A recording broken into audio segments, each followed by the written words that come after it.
고린도전서 3장 1절부터 15절까지입니다. 다 같이 함께 읽도록 하겠습니다. 시작. 형제들아, 내가 신령한 자들을 대함과 같이 너희에게 말할 수 없어서 육신에 속한 자, 곧 그리스도 안에서 어린아이들을 대함과 같이 하노라. 내가 너희를 젖으로 먹이고 밥으로 아니하였노니 이는 너희가 감당하지 못하였음이거니와 지금도 못하리라. 너희는 아직도 육신에 속한 자로다. 너희 가운데 시기와 분쟁이 있으니 어찌 육신에 속하여 사람을 따라 행함이 아니리요. 어떤 이는 말하되 나는 바울에게라 하고 다른 이는 나는 아볼로에게라 하니 너희가 육의 사람이 아니리요. 그런즉 아볼로는 무엇이며 바울은 무엇이냐. 그들은 주께서 각각 주신 대로 너희를 하여금 믿게 한 사역자들이니라. 나는 심었고 아볼로는 물을 주었으되 오직 하나님께서 자라나게 하셨으니 그런즉 심는 이나 물 주는 이는 아무것도 아니로되 오직 자라게 하시는 이는 하나님뿐이니라. 심는 이와 물 주는 이는 한 가지이나 각각 자기가 일한 대로 자기의 상을 받으리라. 우리는 하나님의 동력자들이요 너희는 하나님의 밭이요 하나님의 집이니라. 내가 주신 하나님의 은혜를 따라 내가 지혜로운 건축자와 같이 터를 닦아두매 다른 이가 그 위에 세우나 그러나 각각 어떻게 그 위에 세울까를 조심할지니라. 이 닦아둔 것 외에 능히 다른 터를 닦아둘 자가 없으니 이 터는 곧 예수 그리스도라.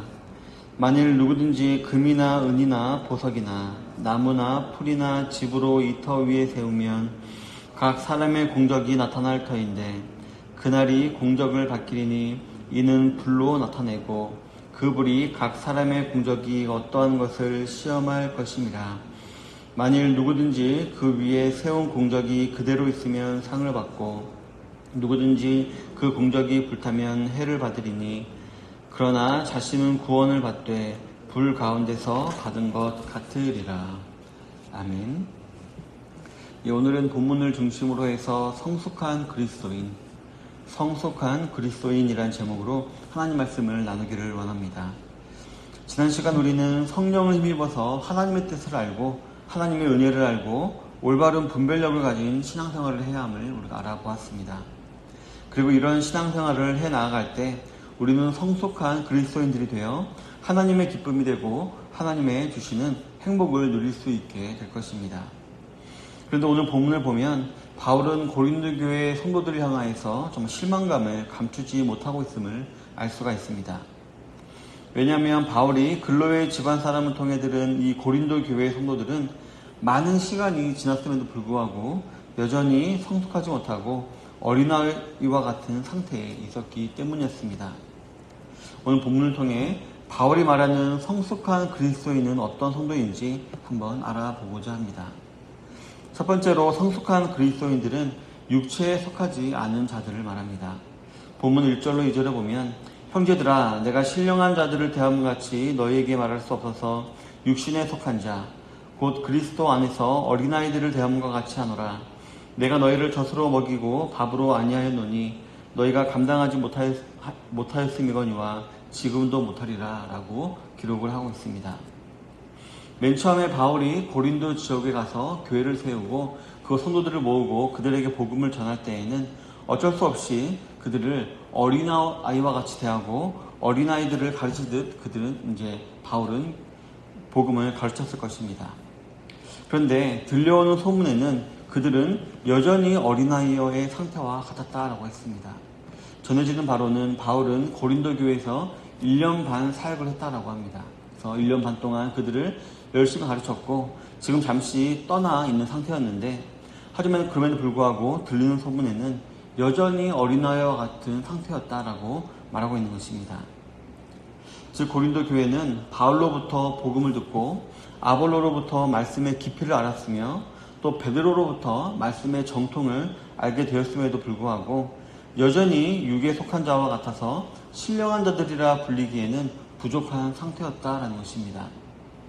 그렇다면 바울은 이 고린도 교인들의 어떠한 모습이 이렇게 미성숙한 유아와 같은 육체에 속한 자들처럼 보였던 것일까요?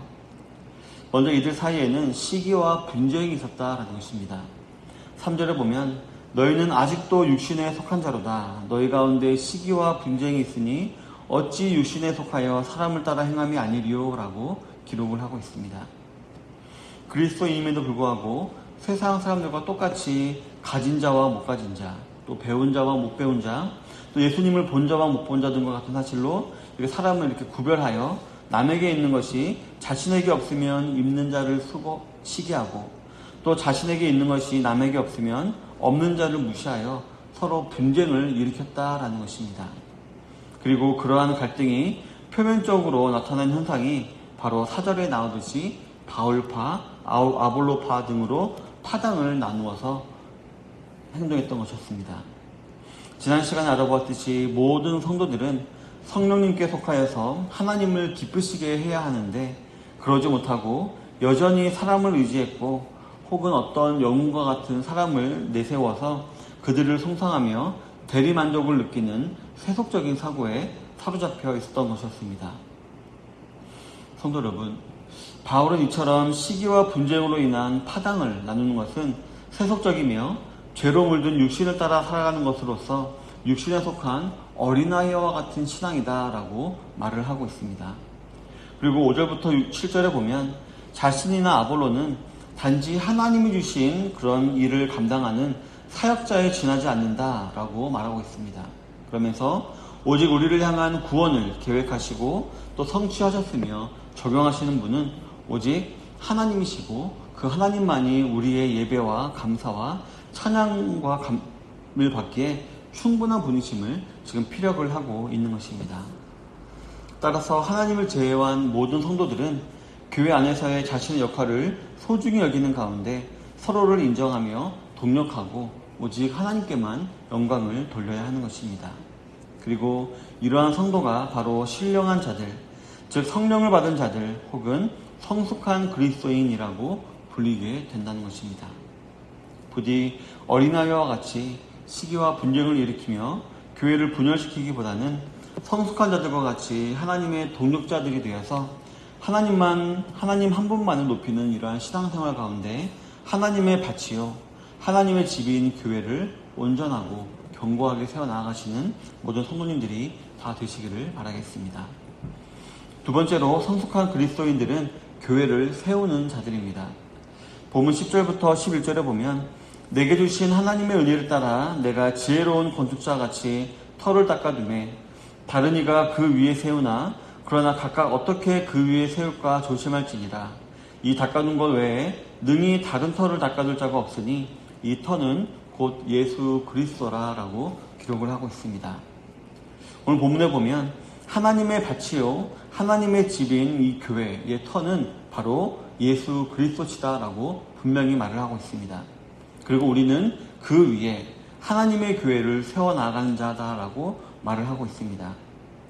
바울이 지혜로운 건축자와 같이 그리스도 예수의 십자가 복음으로 교회의 터를 잘 닦아두었으니 너희들은 그 위에서 너희들의 신앙을 우리 교회 이 교회를 어떻게 세울까 조심해라 라고 말을 하고 있는 것입니다. 그리고 이어지는 12절에 보면 바울은 모든 성도들은 반드시 신앙생활을 해나가는 가운데 금이나 은이나 보석이나 나무나 풀이나 짚으로 교회를 세워나가게 되어 있다라고 말을 하고 있습니다.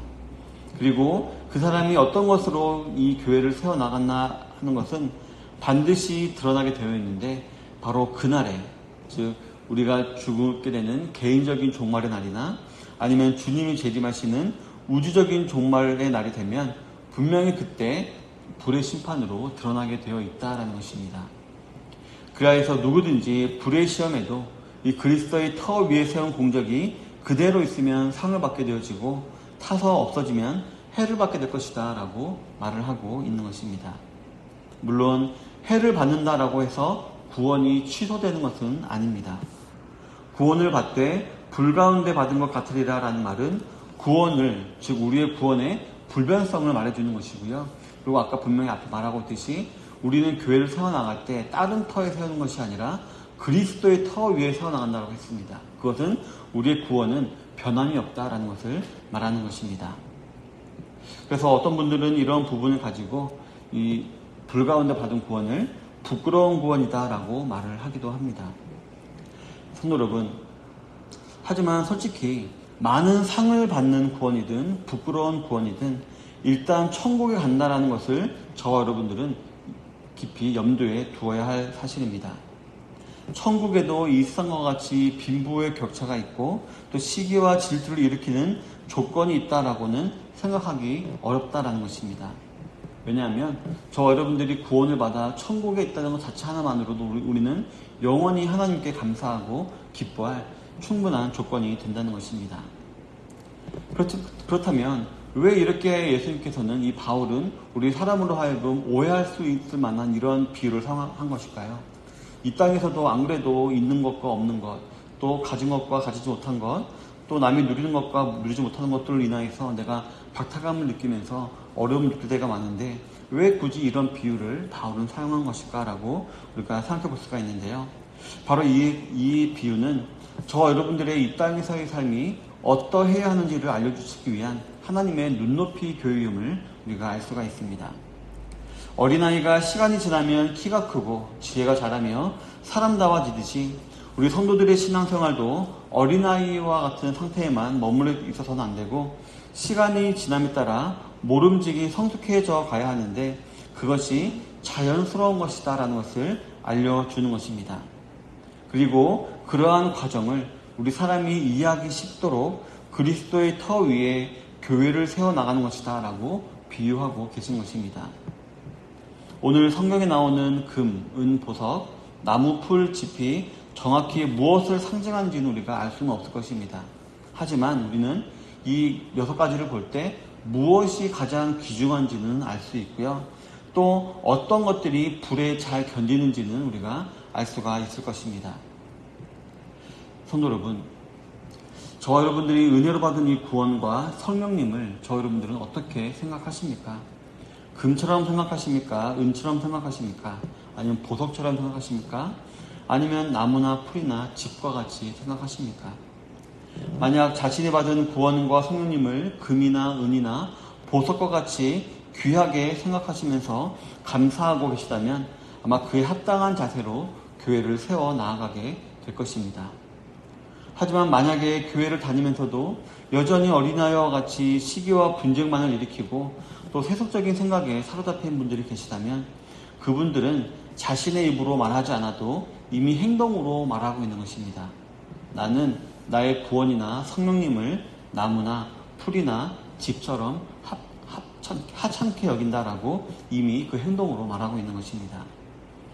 부디 주님의 날에 불로 시험을 받아도 끄떡이 없는 재료들로 즉 그리스도의 터 위에 교회를 세워나가시는 모든 성도님들이 다 되시기를 바라겠습니다. 사랑하는 성도 여러분, 우리 교회는 하나가 되어야 합니다. 복음으로 하나가 되고 은혜로 하나가 되고 믿음으로 하나가 되고 성령으로 하나가 되고 사랑으로 하나가 되어야 합니다. 그리고 이처럼 귀한 금과 은과 보석과 같은 재료들로 우리 교회를 견고하게 세워 나아가야 합니다. 혹시 나에게 이러한 교회의 하나됨을 또 하나의 이 교회의 견고함을 부숴버리는 어린아이와 같은 모습이 있지 않나 한번 돌아보시기를 바랍니다.